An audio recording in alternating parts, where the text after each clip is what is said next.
Hey folks, in this video, let's talk about India's GDP crossing a $4 trillion milestone and an interesting comparison with Poland and Japan.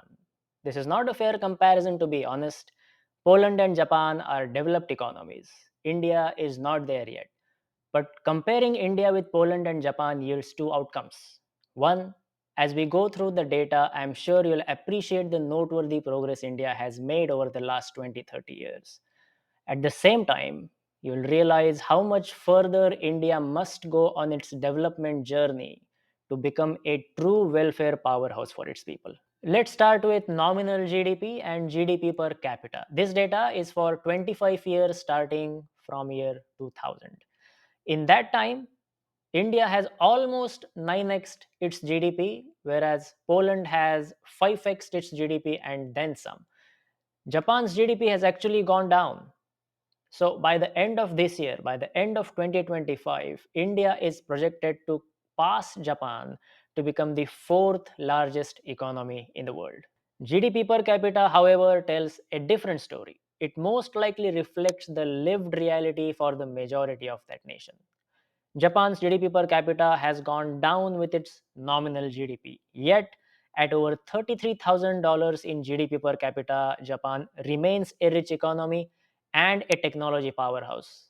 Poland has almost 6x its GDP per capita and is now classified as a high income country.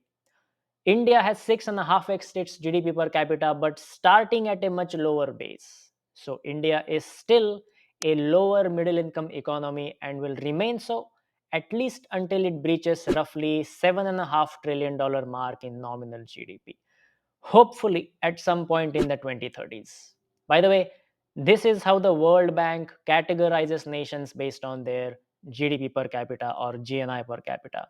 So India's GDP per capita needs to go to somewhere around $5,000 before the nation can graduate to a upper middle income economy. Next, let's look at the share of employment in agriculture sector and industrial sector. This data is for 23 years starting from the year 2000.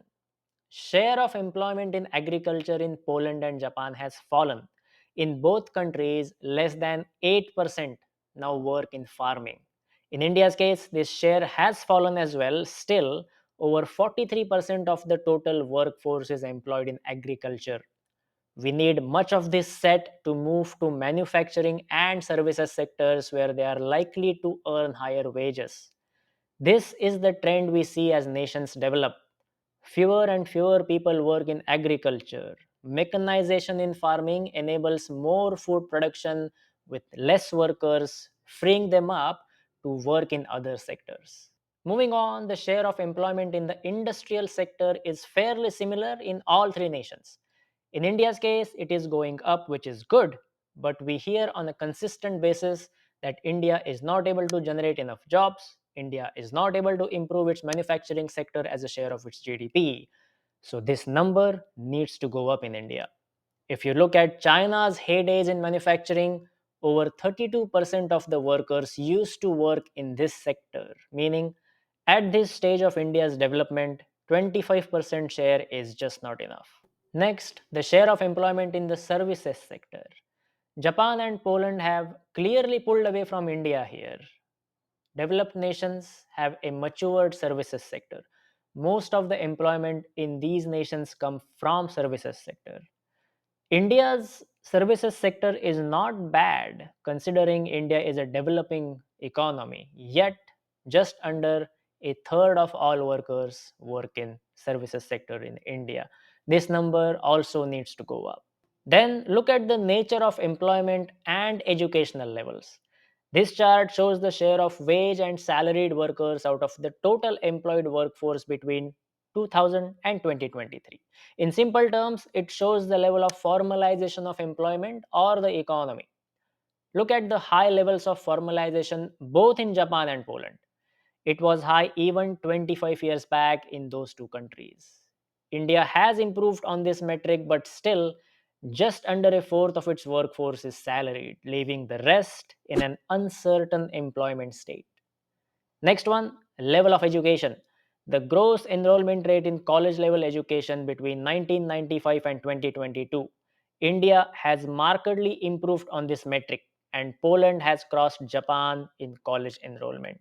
So, educational levels are getting better in all three nations. Lastly, let's look at life expectancy and the Human Development Index for the time between 2000 and 2023.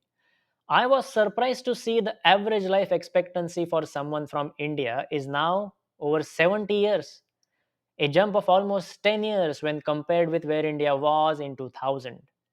Poland and Japan have also made strong gains here, with an average Japanese expected to live to almost 85 years of age.